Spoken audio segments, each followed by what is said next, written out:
Rybuška, pozri na mňa. Rok som nejezdil na bicykle, viem.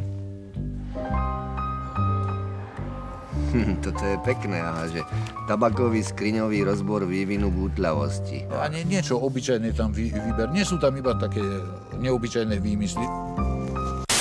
Na 29 000 absolventov prípadne 2500 pracovných miest, ktoré sú adekvátne ich postaveniu.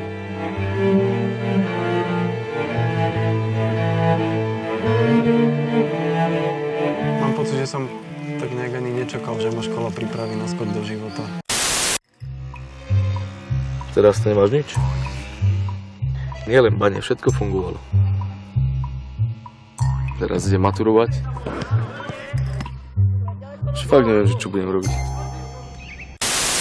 Verejná bezpečnosť pátra po nezvestnej študentke Ľudmile Cervanovej. Ako sa ukázalo, páchateľmi boli deti straníckych funkcionárov, ktorí sa snažili manipulovať vyšetrovanie. 4 koruny svedkovia boli pri výsluchoch bití.